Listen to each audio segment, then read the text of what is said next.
Hello everyone, I hope you're all doing well. Welcome to my channel. I'm Kim and today I'm going to kickstart my video off by talking about my first make of my MakeNine 24. So a few weeks back, I can't remember if it was last week or the week before, I went through showing you what I wanted to make my MakeNine 2024, and I did mention that I was going to make number 2 and I've made it. So the number 2 of my MakeNine was the Vogue dress 1336 and it's a block dress. I've got it on now, so I will stand up and show you it in a moment, but before I do, I just give you a little bit of background information on my process before I start to make anything. Usually when I have a new pattern, I will always trace the pattern off first because I like to play with the fit, and I do find that if there's something I don't like about a pattern, whether it's too short in the sleeve or too long in the body, or the bicep isn't big enough, I like to cut into my patterns and make them fit. So generally I will trace off my pattern first of all, and then I will use my traced pattern and play around with it, and when I've got a fit that I'm happy with, I will generally do another trace off of it, and I've got a complete pattern that I will use over and over again, and then that preserves my original paper pattern for prosperity, really. So if I need to use it again, or if I lose a piece of my trace pattern, I've always got something to refer back to. And the reason why I do that is because I have in the past directly cut into my paper patterns, and sometimes I've made a right old hash of them, and I've found that I've had to buy a new one to replace it. And patterns now are a lot more expensive than they used to be. So I just do it as a matter of course. I just trace off my pattern, and then I can play with it as much as I want. And if I make a mistake with it, I can literally bin it and start again, because I've always got my original to refer to.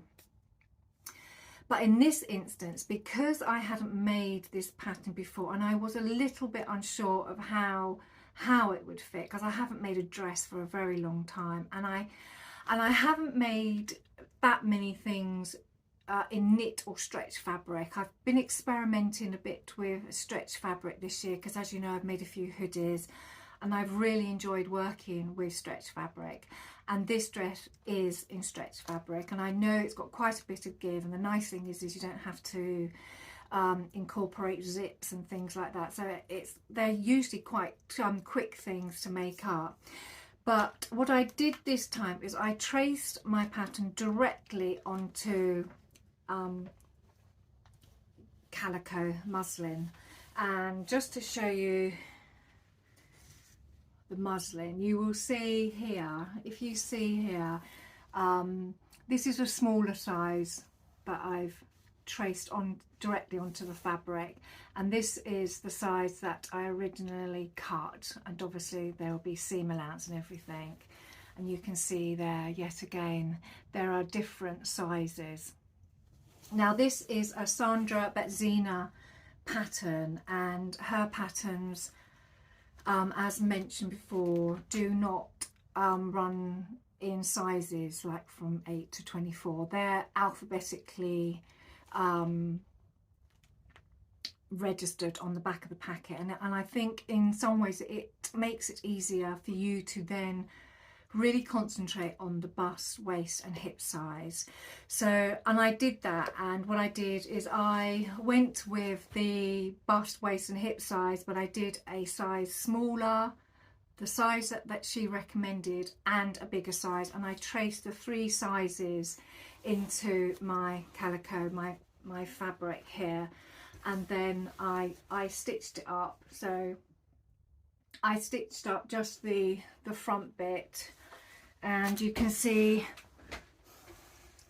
block bit here, and I just left that open so I could get my head in, and I stitched up the sides, and I just really wanted to see where the block fitted, not just on the shoulders but also the side seams. So the side seams fit really well. The bodice was a little bit shorter than I thought it might be, but I did leave it as is because I thought it wasn't that big a difference, especially in this particular dress, that I felt it needed changing, because this dress is it's got in the description that it is loose fitting, so I thought, okay, I can go with it. It doesn't need to sit on the waist. There's no suggestion that the blocking actually sits on the waist. So I will stand up and I will show you the dress as it is.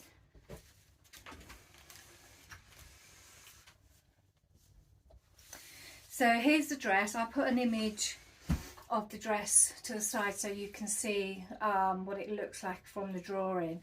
But it's basically made up of 3 fabrics. So I've got a printed patterned fabric here, a black rib fabric on the rest of it, and a sort of thinner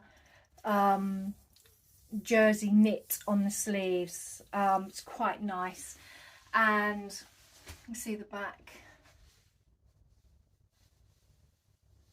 So it's a really nice dress. The only thing I didn't do on this dress is it had a bit at the bottom where you could put some of the pattern fabric at the bottom, and I felt this fabric in particular was quite heavy and I didn't feel I wanted to do that. So what I did is I extended the skirt portions of this dress further down, and it is just below my knee. And if I remember, I will put an image of myself in this dress so you can see the full length of it properly. But as far as I'm concerned, it's a lovely dress. It fits really nicely. It is loose. I did think it would probably be looser than it is, but even so, I would still wear it. I like where the sleeves finish. I like the length of it. The feel of it is lovely. It is basically just a pull-on dress. So really pleased with it, and I would make it again. So, and I think the nice thing also about this dress is because of how much fabric you need to make, it, you could actually use up quite a lot of scrap fabric. I think the pattern fabric, you only needed a metre, well, for my size you only needed a metre. So if you're smaller than me, you could probably get away with less, and you needed a metre, I think less than a metre for the black fabric, and I think 0.6 of a metre for the sleeve. So that you could really make this up if you had pulled together a combination of fabrics that you've used before and you've got in your remnant basket, your scrap basket. You could actually make something up that's quite effective. It's quite a striking dress to wear. I'm not really somebody who wears a lot of black, but I think because of the pattern it breaks it up, and believe me, it's just very warm, and I'm feeling a bit flustered in this at the moment because it is quite warm, which is great because I know I'll be going out tomorrow and I intend to wear this dress, and it's definitely colder here, so I'll be pleased to have something nice and warm to wear. So that's my Vogue 1336, my number 2 of my MakeNine 2024. So I'm glad that I've already kick-started that challenge off. So that's 1 under the belt. As you know, I have been working on my tax return, and because of that I lost a little bit of my mojo, and doing a twirl also, I don't like doing twirls. Sometimes I feel like they are a waste of time because you haven't got a finished garment at the end of it. But they aren't a waste of time. They're not a waste of time, Kim. You just need to do them, because for me, I knew that if I had gone with what I intended originally, I would have probably have ended up with a dress that was too tight, and I would have wasted the fabric and wasted the time. And so the twirl, it's a bit long-winded, but it's so worth it. So I'm glad I did the twirl, but it did slow me down a bit. And like I've said in previous videos, when I lose my Sewjo, I do make up my little squares. So I made up a few of those, and I was playing around with some of the bright, vibrant fabric, and it does get me back into the swing of it. So I now, when I start this week sewing again, I will still got to decide what to make, so I know that I will go into it wholehearted, and I'll be looking forward to it. The other thing that I finished this week was a pair of socks. So my daughter came home, she'd been out shopping, and she came home with a ball of wool, and she handed me the ball of wool and said, "Mum, would you make me a pair of socks out of this?" And this wool, I mean, it's absolutely beautiful. It's so soft, and she likes these lovely soft pastel colours. But I'm not used to knitting in thicker wool. Normally when I knit socks in particular, I usually stick to needles that are 2.25 millimeters. So those of you in the States, that's a number one needle. But these were knitted up on a 3.25 millimeter, and some of you might think, you know, that's still small, but it's quite significantly bigger than what I'm used to. And a 3.25 in the States is a 3. So just to give you some idea of the needle size. But the nice thing is they do knit up really quickly. So I've got her socks finished. She'll be ever so pleased. I'm gonna, when I finish this video, I'm just gonna stick them in the wash. I'll probably hand wash them. I try to avoid washing socks on hot temperatures, because they do have a habit of shrinking, and this will, I haven't knitted with anything like this before, so I will just cold wash them and give them to her once they're dried. But they turned out really well. They're very, very pretty, so she will be pleased with those. The other thing I received this week, I received my next block of my Queen of Diamond fabrics from Lovely Jubbly, and I get so excited when this parcel comes through, and I'm always very keen to open up my parcel, but I haven't opened it up this time because I always do like to save it and open it up with you guys. So this is month 9. And month 9 is still pink. So this is the manual that you get with the subscription when you join it. So month 9 is still pink, but it is transitioning into lime green. So I do have a general idea of what the fabrics will look like from the blocks. So let's have a quick look. So as usual, they give me a list of the fabrics that are in the bundle. They're very bright. They're Toile pink fabrics I've mentioned before, and they are just so nice. So here you can see our, let me turn around the other way. These are the pink. So this is the pink for the first block. Got a little hippo there with some fish and some birdies.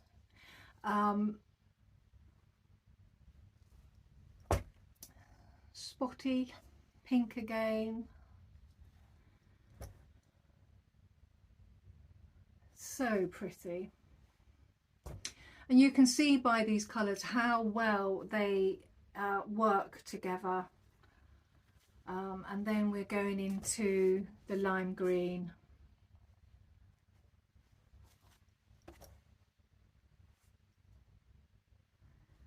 So I will start working on these probably when I finish the video. I will start getting the next lot of templates cut out for them, so I've got something to sew in the evening.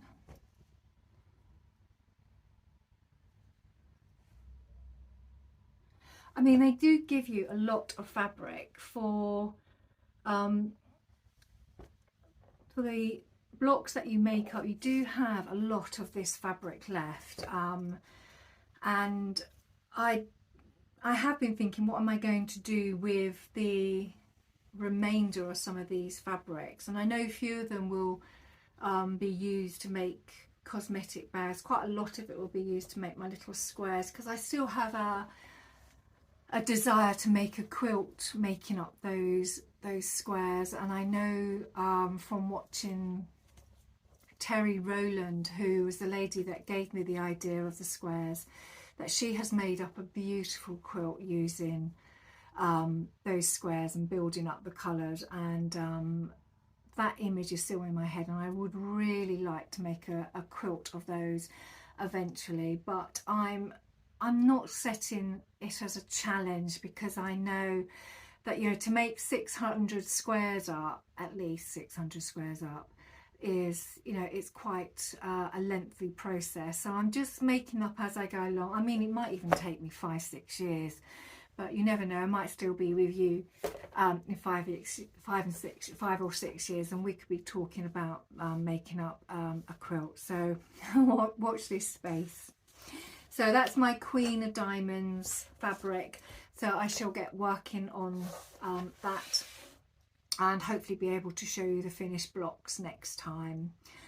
I haven't got any sewing plans for next week. I haven't decided what to make, and I've been looking at lots of things that I would like to make. I don't know whether to make something else out of my MakeNine. I have been commissioned to work on some memory stuff. They've given me a very vague outline of what they want, and I've got that going around in my head. So you might see some of that coming through over the next couple of weeks. But that's a commission, and that's still in its early stages. So I'm really at the very beginning of my sewing plans, and I really don't know what to make. I feel tempted to make the number 9 of my MakeNine, the nice pretty blouses, because the fabric that I have chosen for one of those blouses is so pretty, and I keep getting drawn to it as I'm looking at it. So that might be my next make. So today that is it. I think this is quite a short video for me, but hopefully with no tax return this week I will get quite a bit done. I've got quite a lot going around in my head, so we'll see what comes out of it by next week. So I hope you have a lovely day, and I will see you all very soon. Take care. Bye.